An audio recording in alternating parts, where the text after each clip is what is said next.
सुनो यार, हमने लास्ट क्लास तक पढ़ा था डीएनए फिंगरप्रिंटिंग का इंट्रो। ठीक है, सारा इंट्रो पढ़ लिया था। और हमने लास्ट क्लास तक ये भी पढ़ लिया था कि हमने अलग अलग तरह के किस सेगमेंट को हमें यूज करना है, that is mini satellite, micro satellite तक हम पहुंच चुके थे। समझ में आया? मतलब बेसिक सी बात ये कि हम ये पढ़ चुके थे कि जो डीएनए है ना, उसके पास बहुत सारा रिपीटेटिव सीक्वेंस है। डीएनए के पास क्या बहुत सारा रिपीटेटिव सीक्वेंस है। रिपीटेटिव सीक्वेंस का मतलब होता है एक ऐसा सीक्वेंस जो अपने आप को बार बार रिपीट कर रहा है। समझ आया मैंने क्या बोला? अपने आप को बार बार रिपीट करने का मतलब क्या है? बार बार रिपीट करने का मतलब ये है कि जो सीक्वेंस है वो इन्फॉर्मेशन को बार बार रिपीट करके क्या करता है, पास ऑन करता है।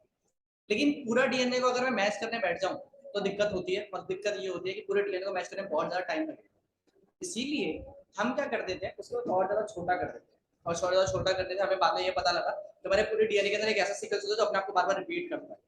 मैंने उसी को आइडेंटिफाई कर लिया और उसी के नाम पे धीरे धीरे जब करते हुए आए तो वहां से हमें मिला VNTR, that is variable number of tandem repeat.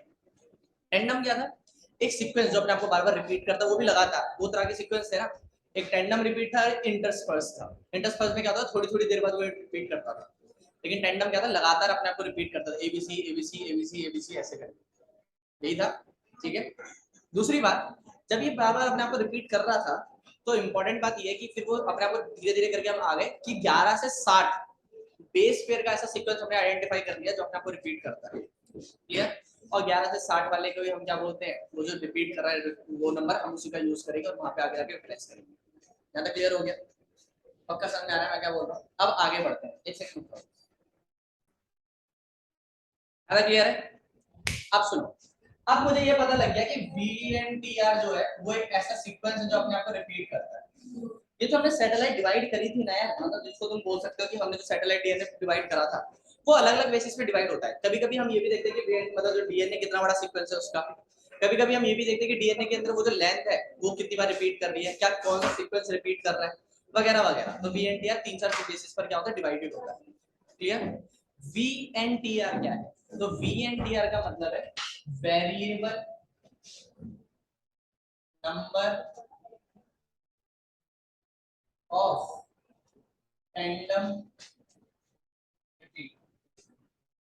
मेरी बात सुनो, टैंडम का मतलब तुम्हें पता है, TANDEM। टैंडम का मतलब क्या था? टैंडम का मतलब था वो सीक्वेंस जो अपने आप को रिपीट करता है।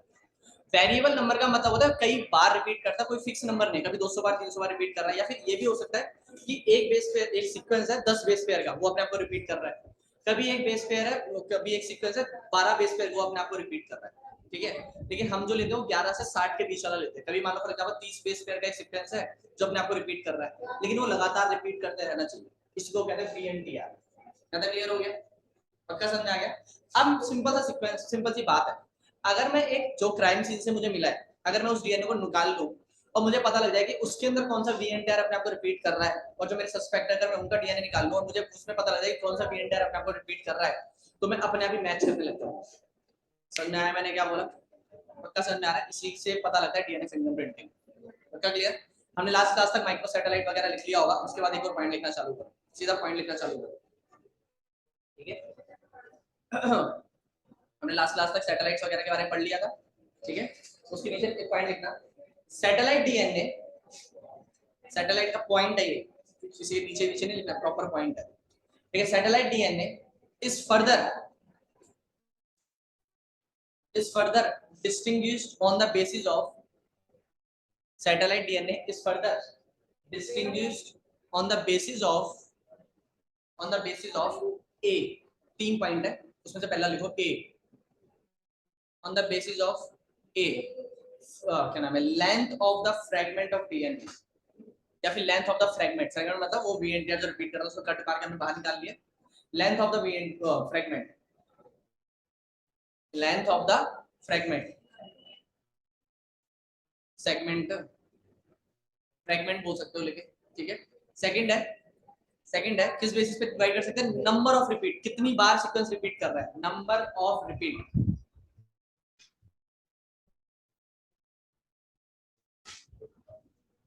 और सी है बेस कंपोनेंट। सी क्या है? Base component. और बेस कंपोनेंट के ब्रैकेट में लिख देना कि वो AC रिच है या फिर G T region, AC region या जीटी रीजन, समझ में आ गया? मतलब उसके अंदर एसी ज्यादा है या जीटी ज्यादा है, ठीक है? क्योंकि कोई सीक्वेंस हो सकता है एजीजीसी वाला, कोई सीक्वेंस हो सकता है एटीटीसीजी वाला, कुछ भी सीक्वेंस हो सकता है जो अपने आपको रिपीट कर रहा है। बताओ समझ में आया कि नहीं आया? क्लियर है? टॉपिक डालो वीएनटीआर। अब वीएनटीआर क्या होता है इसके बारे में पता लगा लेते हैं। टॉपिक डालो वीएनटीआर। इसमें पहले तो फुल फॉर्म लिख दो, variable number of tandem repeat, पहले पॉइंट में सीक्वेंस लिख दो, तो फॉर को ये लिख दो। सैटेलाइट डीएनए मतलब वो डीएनए सीक्वेंस जो अपने आप को रिपीट करता है और 11 से 60 के बीच का होता है। लिख लिया? सेकंड पॉइंट लिखो, सेकंड पॉइंट लिखना mini satellite, mini satellite second point है वीएनटीआर का, mini satellite comma comma 11 to 60 base pair, comma 11 to 60 base pair long repeats, base pair long repeats. Third point variable copy number, third point variable copy number.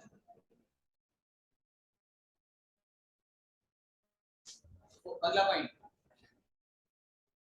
It shows, ये important point है, it shows high number of, it shows high number of polymorphism, it shows high number of polymorphism। अभी polymorphism क्या है ये समझ में आ जाएगा, अभी मैं लिखवाऊंगा अच्छा topic. it shows high number of या फिर high degree of polymorphism, लिख लिया? अगला पॉइंट लिखो VNTR are the, ये भी इंपॉर्टेंट पॉइंट है, VNTR are the basis of DNA fingerprinting, VNTR is the basis of DNA fingerprinting। अगर VNTR जैसा सीक्वेंस नहीं होता तो हम कभी जिंदगी में DNA फिंगरप्रिंटिंग नहीं कर पाते। समझ आया? क्योंकि हाँ, क्योंकि यही पहचान है, क्योंकि सबके लिए अलग है। अगला पॉइंट लिखना every cell, every cell, every cell bracket में डालो, एवरी सेल ब्रैकेट में लिखो सलाइवा कॉमा सीमेन, मतलब हर सेल से आप DNA निकाल सकते हो, ये लिख पा रहा हूं मैं। एवरी सेल ब्रैकेट में लिखो saliva comma semen comma hair follicle comma blood etcetera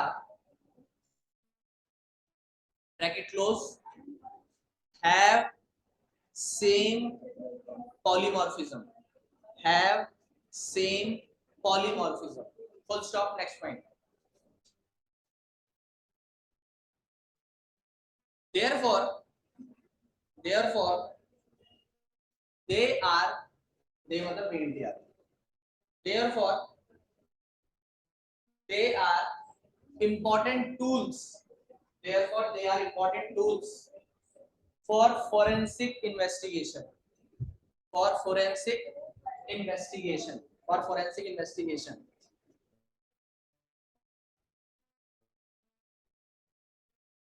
next point, ये भी इंपॉर्टेंट पॉइंट है, VNTRs, इंपॉर्टेंट है। VNTRs को मैं ऐसे बोल रहा हूँ, VNTRs ऐसे लगा दो छोटा सा बस। VNTRs are inheritable, VNTRs are inheritable, therefore therefore they, VNTRs are inheritable, therefore they can also be used, therefore they can also be used in paternal and maternal disputes, in paternal and maternal disputes।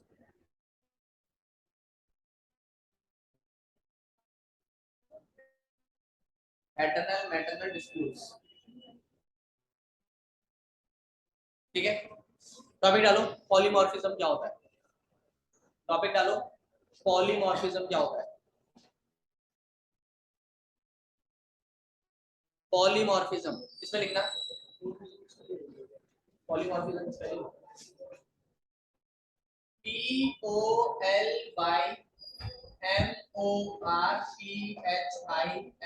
POLYMORPHISM, polymorphism, clear? इसमें लिखना variation at gene level, इसी क्या लिख दो, variation at gene level, variation at gene level, next point लिखो, it is the basis of, it is the basis of gene mapping, it is the basis of gene mapping and DNA fingerprinting and DNA fingerprinting. Next point, polymorphism, polymorphism occurs due to mutation, polymorphism occurs due to mutation. समझा है? Polymorphism है क्या? Polymorphism का मतलब है जो variation आ रही है एक जनरेशन से दूसरी जनरेशन में, जब इंफॉर्मेशन ट्रांसफर होती है तो थोड़ी बहुत वेरिएशन आती है, लेकिन पॉलीमॉर्फिज्म फिर ये भी है कि वो इतनी भी वेरिएशन नहीं लेकर आता कि वो पेरेंट्स और चाइल्ड को थोड़ा सा ज्यादा अलग कर दे, थोड़ा सा ही अलग कर पाता है। तो पॉलीमॉर्फिज्म से फायदा ये होता है कि हर अगली जनरेशन में एक नई कॉपी भी आती है और पिछले वाले से ज्यादा अलग भी नहीं होती है। एक नई कॉपी आने से फायदा ये होता है कि उसके अंदर एक यूनिक आइडेंटिटी बन जाती है, और ज्यादा अलग ना होने से फायदा ये होता है कि वो मदर और फादर से मैच करता है। समझ आया? क्योंकि खुद सोचो, अगर बहुत ज्यादा वेरिएशन आ जाए तो मदर और फादर से मैच नहीं करेगा, और अगर बिल्कुल भी वेरिएशन ना आए तो वो एग्जैक्ट कॉपी चलती रहेगी, तो यूनिक आइडेंटिटी कभी बन ही नहीं पाएगी। समझ आया? तो हमें यूनिक आइडेंटिटी भी बनानी है और पेरेंट्स से मैच भी रखना है, तो हम क्या करेंगे, थोड़ी सी वेरिएशन लाएंगे। समझ आया मैंने क्या बोला? अगला पॉइंट लिखो, अगले पॉइंट में लिखो, एलेलिक सीक्वेंस या फिर allelic sequence, allelic sequence, ALLELIC, allelic sequence variations, allelic sequence variations occur when inheritable, occur when inheritable mutation occurs, mutation occurs, occurs when inheritable mutation occurs, दोबारा occurs है, in term, occurs in term as DNA polymorphism,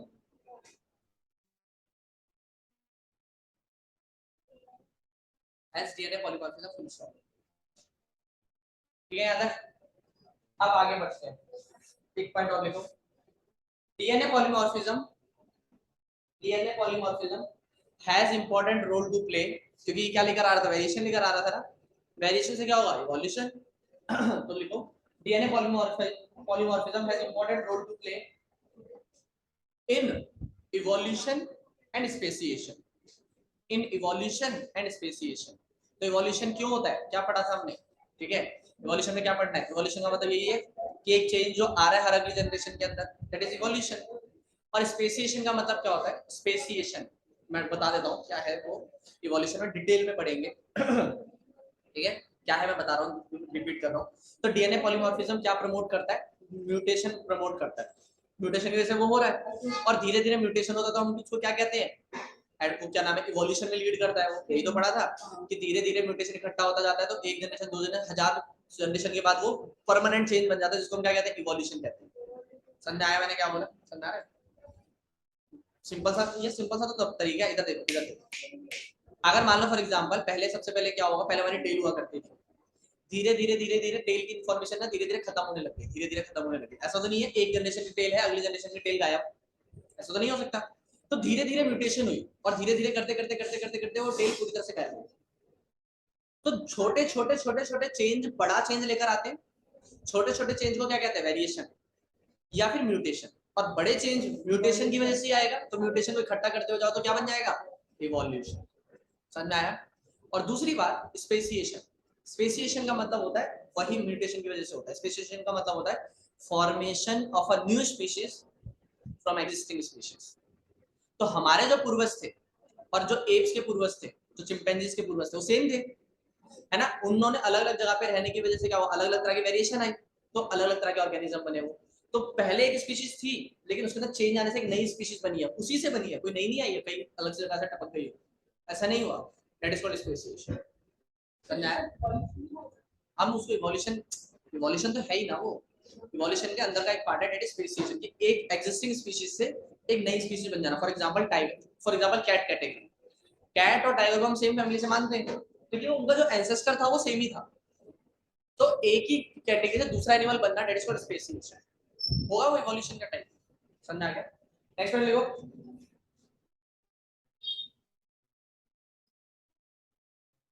next one लिखो। these mostly occurs in these mostly occurs in non coding sequences। these मतलब DNA polymorphism, DNA polymorphism किसमें होता है ज्यादातर? Non coding sequences. these mostly occurs in non coding sequences. Non coding sequence मतलब जो ज्यादातर information पे काम नहीं करता।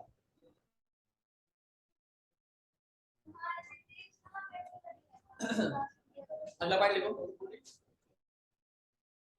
Non coding sequences. ठीक है, नेक्स्ट पॉइंट लिखो, लास्ट पॉइंट है। these are expressed these are expressed these are expressed or inherited from generation to generation। these are expressed or inherited from generation to generation and and express and express only when express only when in higher frequency and express when only in higher frequency। समझ में आ गया? अब बहुत सारी चीजें, ठीक है। अब हम सीक्वेंसेस पढ़ेंगे, थोड़ी देर बाद सीक्वेंसेस पढ़ेंगे, एक दो चीजें और लिखनी है, आज खत्म हो जाएगा। ठीक है, टॉपिक डालो डीएनए फिंगरप्रिंटिंग, छोटा सा टॉपिक डालना, पहले डाल चुके हो तुम, तो पता है। छोटा सा डिफरेंस टॉपिक डालना, डीएनए फिंगरप्रिंटिंग लिखने का बहुत सारा है इसके अंदर, थोड़ा सा। it involves it involves it involves it involves identification of differences in in some in some specific it involves identification of differences in some specific regions in DNA sequences or repetitive DNA bracket में डाल दो VNTR। it involves identification of differences in some specific region in DNA sequences comma in repetitive DNA और repetitive DNA bracket में डाल दो VNTR। Clear है? Next पर लिखो, the VNTR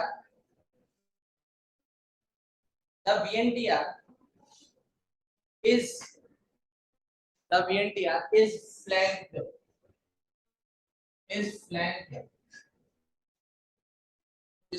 on both sides by, ये थोड़ा सा सेपरेट पॉइंट है, अलग से समझाना पड़ेगा मुझे, by restriction enzyme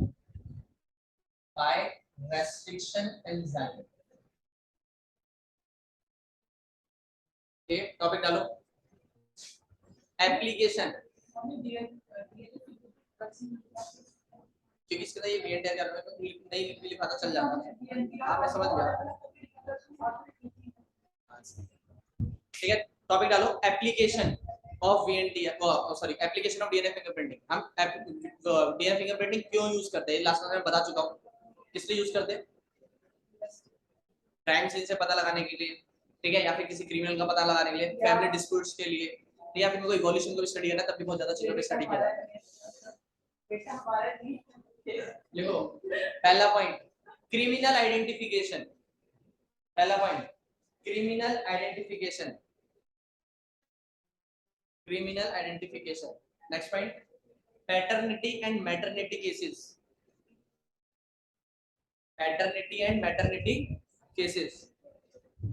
third, personal identification. मान लो जैसे कि आधार कार्ड वगैरह में हमारी प्रोफाइल ली जाती है ना पूरी, वैसे अगर मेरे को पर्सनल आइडेंटिटी मैं ही हूँ ये बंदा, तो उसके लिए यूज किया जाता है personal identification. Fourth, genetic biodiversity. इसी के साइड में डाल दो एक्सेट्रा। और भी जगह पे यूज किया जाता है इमिग्रेशन वगैरह के अंदर, और मतलब जेनेटिक इवोल्यूशन के लिए, किसी और स्पीशीज से मैच कराना है उसके लिए, और बहुत सारे तरीके। छोड़ दो उसको। अब हम पढ़ेंगे मेन इंपॉर्टेंट बात जो इस पूरे टॉपिक का अब जो इम्पोर्टेंट है। देखो अगर तुम भूल भी जाओगे ना तो तुम्हें सिर्फ 2 चीजें याद करनी है, याद रखनी है। और वो 2 चीजें कौन कौन सी हैं, इधर सुनो। सबसे पहले तुम्हें याद है हम मिनी सैटेलाइट तक कैसे पहुंचे थे? हम कैसे पहुंचे थे मैं बताता हूँ। हमने सबसे पहले डीएनए को अलग करा। डीएनए के अंदर हमें 2 पार्ट मिले, ठीक है। एक बल्क डीएनए मिला और एक रिपीटेटिव डीएनए मिला। फिर रिपीटेटिव को जब देखा तो उसके अंदर 2 तरह के रिपीट थे, टैंडम रिपीट था, इंटरस्पर्स रिपीट था। समझ में आया? फिर टैंडम को हमने यूज करा और दूसरे को हटा दिया। एक शॉर्ट टैंडम था, एक लॉन्ग टैंडम था। समझ में आया? लॉन्ग टैंडम को अगर तुम ध्यान से देखोगे तो उसके अंदर 2 चीजें बनती है। शॉर्ट टैंडम मतलब आगे जाके बनती है mini satellite and micro satellite. समझ में आया क्या बोल रहा हूँ? जिसमें से हमें वीएनटीआर मिल गया जो 11 से 60 बेस पेयर को रिपीट करता था। ये हमें याद करना है, पहला पॉइंट। दूसरा पॉलीमॉर्फिज्म जो कि अपने आप को बार-बार रिपीट करता है और म्यूटेशन की वजह से बनता है, वो सेकंड पॉइंट था। लेकिन सबसे इंपॉर्टेंट बात अब है कि आप डीएनए कैसे मैच करोगे। तो मेरी बात सुनो, अगर तुम्हें मेरे से बात करनी है तो पहले मेरे पास आना पड़ेगा ना। समझ आया? सेम लॉजिक है, अगर तुम्हें डीएनए मैच करना है तो तुम्हें सबसे पहले किससे बात करनी पड़ेगी? डीएनए से। समझ में आया मैंने क्या बोला? अगर आपको डीएनए मैच करना है तो आपको क्या करना पड़ेगा? सबसे पहले डीएनए निकालना पड़ेगा। बताओ मैं गलत बोल रहा हूँ? तो तुम्हें जो क्राइम सीन से जो डीएनए मिला, तो सबसे पहले उस जो सेल मिला उस सेल में सबसे पहले डीएनए निकालोगे ना। और जब उसका सस्पेक्ट है उसमें जो सेल मिला उसमें से भी सबसे पहले आप क्या करोगे? डीएनए निकालोगे। कितना समझ में आया? डीएनए निकालने के बाद सेकंड काम क्या करोगे? आप वीएनटीआर खोलोगे कि इसमें रिपीटेटिव इसका कौन सा सीक्वेंस है, पता लग गया। दूसरी बात, उसको आप कट मार के बाहर निकाल दो। अब तुम बोलोगे कट कैसे मारा जाएगा, तो उसी के लिए काम में फायदा मैंने यहाँ पे रेस्ट्रिक्शन एंजाइम। रेस्ट्रिक्शन एंजाइम की डिटेल ना हम चैप्टर नंबर 12 में पढ़ेंगे। समझ में आया? चैप्टर नंबर 11 और 12 में पढ़ेंगे क्योंकि वहां पे बायोटेक्नोलॉजी, ठीक है। रेस्ट्रिक्शन एंजाइम अभी के लिए मैं बता देता हूँ क्या होता है। रेस्ट्रिक्शन एंजाइम एक तरह के मॉलिक्यूलर सीजर्स होते हैं, मॉलिक्यूल्स होते हैं जो सीजर की तरह काम करते हैं, ठीक है। उन मॉलिक्यूलर सीजर्स को स्पेसिफिकली समझाया जाता है, मतलब समझाया जाने का मतलब है कि स्पेसिफिक हम यूज करते हैं, वो उसी में एक्सपर्ट होते हैं और वो स्पेसिफिक जगह पे जाके कट लगा देते हैं। जो सीक्वेंस रिपीट हो रहा होगा उसको कट मार के बाहर निकाल देंगे। मुझे मिल गया वो। और अब जो सस्पेक्ट है तो सेम मैं क्राइम सीन वाले डीएनए के साथ करूंगा। सबसे पहले उसका डीएनए निकालूंगा, उसके पहले वीएनडीआर निकालूंगा, रिपीटेड सीक्वेंस आइडेंटिफाई करूंगा। सेम सस्पेक्ट के साथ करूंगा, चाहे एक है चाहे 2 है चाहे 10 सस्पेक्ट है, सबके साथ यही करूंगा और फिर दोनों का वीएनडीआर मैच कराऊंगा। समझा है?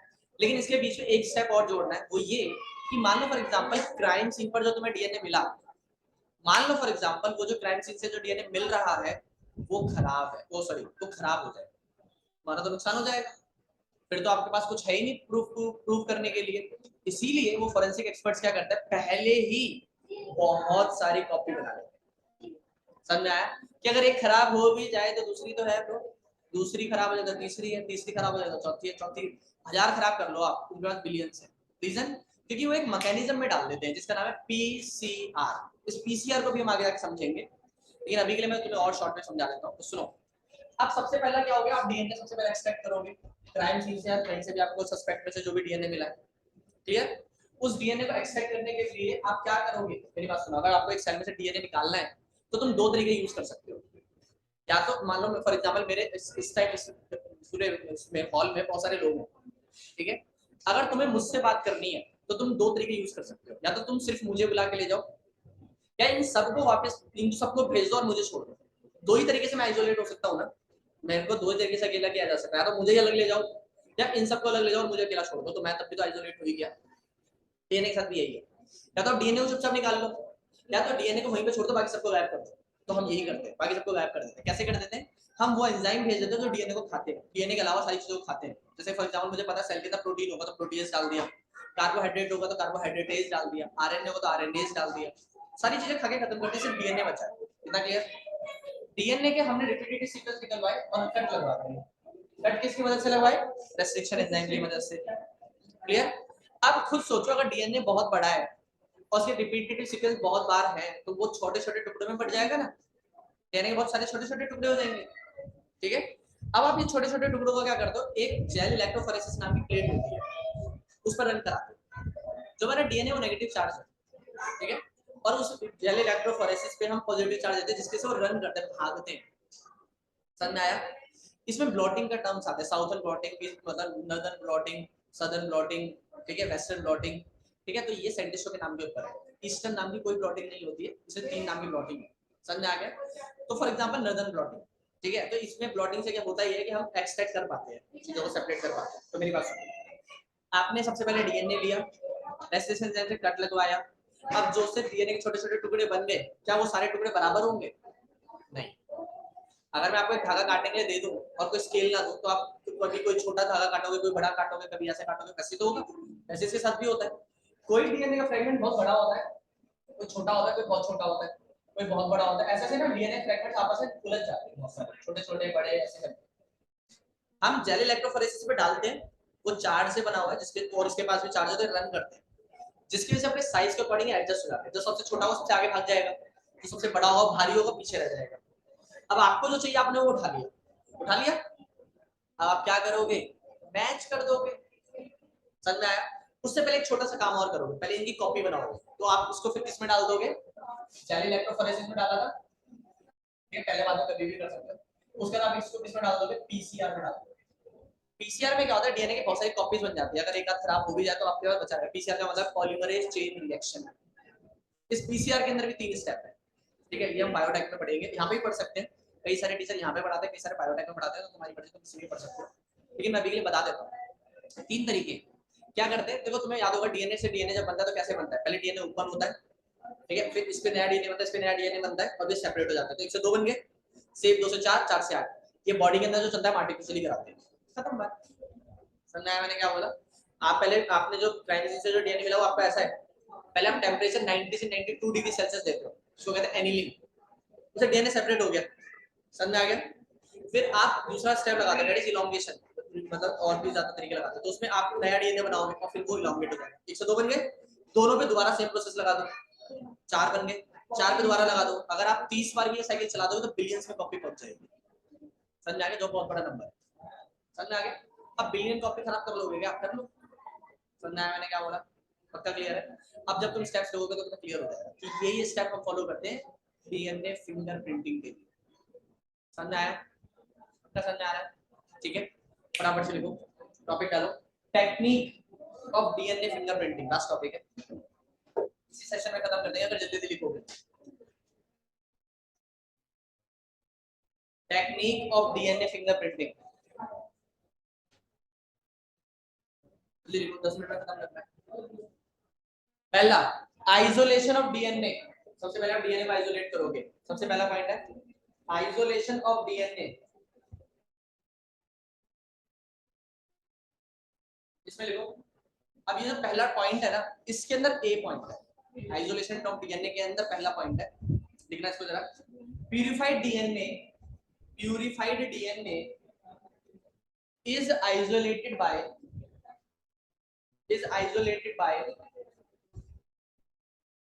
is isolated by fractionation, is isolated by fractionation। Bracket में लिखना है, इसके ब्रैकेट में मैंने लिखा आरएनएस, ये आरएनए होगा तो खा लेगा, प्रोटीएज प्रोटीन होगा तो वो उसको खा लेगा, bracket close, and centrifugation, and centrifugation, and centrifugation. Second मतलब इसमें बी पॉइंट, फर्स्ट का B, precipitation of DNA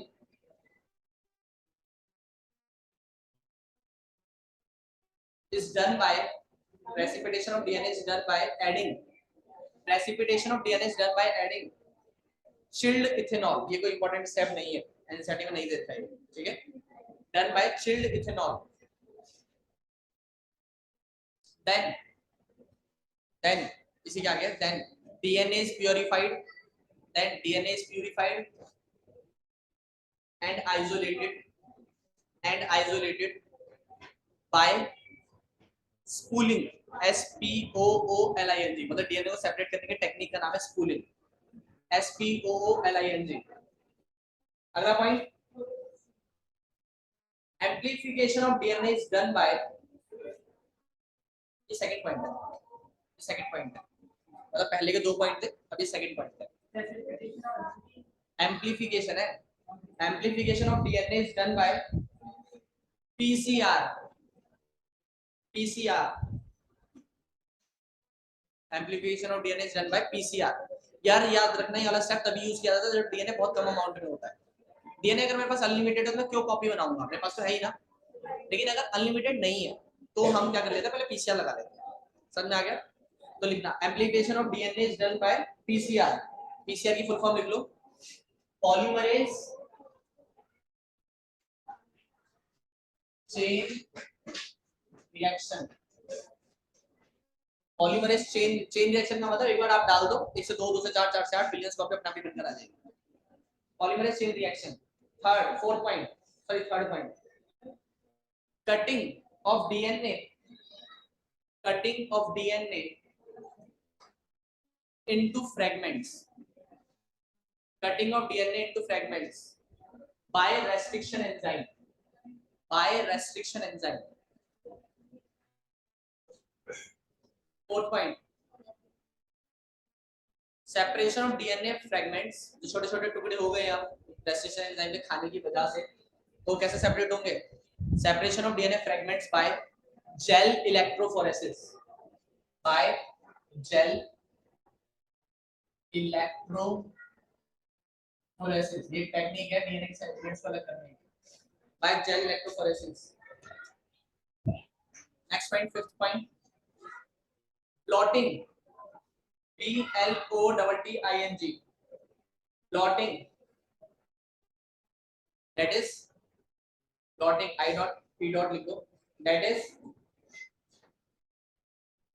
separation of, that is separation of DNA fragments, that is separation of DNA fragments। Bracket में लिख दो, bracket में लिख दो southern plotting, southern मतलब साउथर्न, SOUTHERN। अगर आप याद रखना मैं क्या बोल रहा हूँ, याद रखना मैं क्या बोल रहा हूँ, अगर आप डीएनए को अलग कर रहे हो, इधर देखो इधर, अगर आप डीएनए को अलग कर रहे हो तो सदर्न प्लॉटिंग, अगर आप आरएनए को अलग कर रहे हो तो नदर्न प्लॉटिंग, और अगर आप प्रोटीन को अलग कर रहे हो तो वेस्टर्न प्लॉटिंग। समझा है मैंने क्या बोला? समझा रहे मैडम? नहीं समझा है? साइंटिस्टों के नाम पर है। जेल इलेक्ट्रोफोरेसिस से आपने क्या करा था, पहले आपने क्या लगा था, बहुत सारे कट लगवाए थे, इधर देखो पहले, इधर देखो, आपने बहुत सारे कट लगवाए थे तो बहुत सारे छोटे छोटे टुकड़े मिल गए ना आपको। अब बहुत सारे जो छोटे छोटे टुकड़े मिल गए उनको अलग भी तो करोगे, ठीक है? अगर आप डीएनए के छोटे छोटे टुकड़ों को अलग कर रहे हो तो सदर्न प्लॉटिंग, आरएनए के छोटे छोटे टुकड़े को अलग कर रहे हो तो नदर्न प्लॉटिंग, और अगर आप प्रोटीन के छोटे छोटे टुकड़ों को अलग कर रहे हो तो वेस्टर्न प्लॉटिंग। वेस्टर्न था ईस्टर्न था, देख लूंगा, बताओ समझ में आया कि नहीं आया? क्लियर है बात? पक्का समझ में आ गया? आगे लिखते हैं ईस्टर्न भाषा। अगला लिखो 6 point, hybridization, 6 point, hybridization using radio labeled, hybridization using radio labeled VNTR probe। अब VNTR आइडेंटिफाई कर लिया हमने, VNTR probe,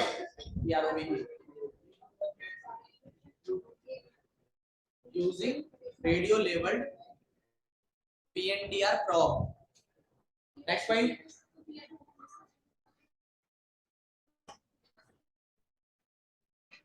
next point, probe, PROB। next point, addition of, next point, add जल्दी लिखो, addition of VNTR probe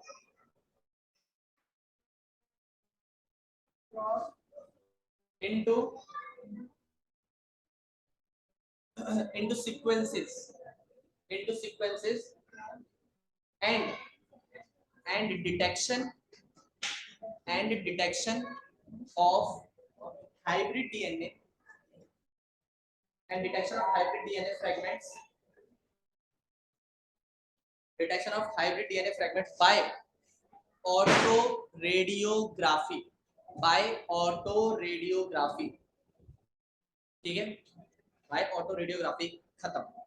यही काम crime scene वाले के साथ करेंगे, यही काम जो हमारा सस्पेक्ट है उसके साथ करेंगे, और जैसे ही दोनों के सीक्वेंसेस मैच होने लगेंगे तो दोनों का आइडेंटिफिकेशन हो जाएगा। इसके अंदर और भी चीजें मैं ऐड ऑन करा सकता हूँ, कोई जरूरत नहीं, लेकिन समझ में आ गया? मतलब इसको और ज्यादा एक्सटेंड कर सकते हैं थोड़े 5-10 मिनट की क्लास के लिए, कोई फायदा नहीं, ठीक है? लेकिन अगर तुम एनसीईआरटी देखोगे तो मैं तुम्हें एनसीईआरटी से एक चीज समझा देता हूँ। देखो देखो एनसीईआरटी ने ना कलर के थ्रू समझा रहा है तो उसको समझाना आसान हो जाता है। ठीक है, मैं तुम्हें समझा देता हूँ क्या है वो। तो अगर तुम देखोगे तो यहाँ पे देखो chromosome number 7, chromosome number 2, chromosome number 6 ने ऐसे ले लिए, ठीक है। और यहाँ पे ये दिख नहीं रहा है इस बुक के अंदर, लेकिन अगर तुम देखोगे तो ये जो सी वाला है ये हमारे को कहाँ से मिला है, क्राइम सीन से मिला है। हमारे पास दो सब्जेक्ट है ए और बी नाम के, ठीक है। तुम अगर देखोगे तो सी वाला जो है वो बी वाले से मैच कर रहा है, उसका एक एक सीक्वेंस कलर कोड। तो इसका सस्पेक्ट कौन है, बी।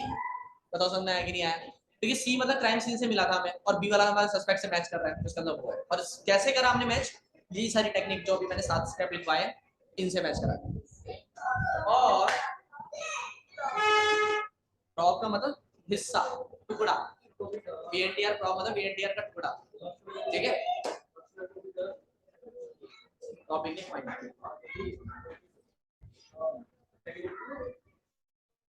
टू डीएनए फिंगरप्रिंटिंग, यहाँ तक क्लियर है। ये चैप्टर खत्म मेरी तरफ से, चैप्टर खत्म हो गया। हम एक क्लास रख लेंगे इसके डाउट्स की, ठीक है। उसके बाद ये पूरी तरह से खत्म। इस चैप्टर की वीडियोस ना 30, आज ये वाली वीडियो लगा दूं और अगर मैं एक और डाउट क्लास ले लूं तो लगभग 40 वीडियोस हो जाएंगी। इसका मतलब ये कि तुम्हें बहुत सारी चीजें पढ़नी है। लेकिन ऑब्वियसली बात है जब मैं रिवीजन कराऊंगा तो थोड़ा फास्ट मोड में होगा, क्योंकि मैं लिखवाने का पार्ट थोड़ा खत्म हो जाएगा मेरा, सिर्फ समझाने का पार्ट रहेगा। इसलिए प्लीज ठीक है ध्यान से इस चैप्टर को खत्म करना है। ऑनलाइन रिकॉर्डिंग के लिए बोल रहा हूँ, मैं सबके लिए बोल रहा हूँ ऑनलाइन, ठीक है। इसलिए ये चैप्टर सही से खत्म करते हुए आना है। और ये chapter one of the important topic है। ये chapter one of the important chapter में से chapter number 5, chapter number 6, chapter 11, chapter number 12 ये थोड़े लंबे चैप्टर है, इंपॉर्टेंट चैप्टर है और ये आगे भी हेल्प करते हैं। समझ में आया। अगर तुम बायो में जा रहे हो तो जेनेटिक्स वन ऑफ द अच्छी ब्रांच है, इसीलिए ये पढ़ना जरूरी है। जेनेटिक्स में 3 चैप्टर आते हैं, 5, 6 और 7 जो इवोल्यूशन हमने स्टार्ट कर दिया है, हम जो कंटिन्यू करेंगे अगली क्लास से। समझ आया मैंने क्या बोला। इसलिए प्लीज ध्यान रखना, दिमाग में बैठा लो, ये चैप्टर वीडियोस खत्म करनी है। अगले संडे चैप्टर नंबर 5 का टेस्ट है। समझ आया। थोड़ी कुछ होगी, ठीक है। क्या ताकि यार पढ़ना चालू हो, क्योंकि मैंने प्रॉपर रख दिया है ताकि वो चेक हो जाए, ठीक है। मिलते हैं अगली क्लास में। मैंने अनाउंस नहीं करा था इस बैच में, अच्छा इस बैच में अनाउंस नहीं करा था। मैं पिछले 2-3 क्लास पहले मैं बाकी बैच में अनाउंस कर चुका हूँ। क्या नाम है, chapter number 5 principle of inheritance and variation का संडे को टेस्ट है।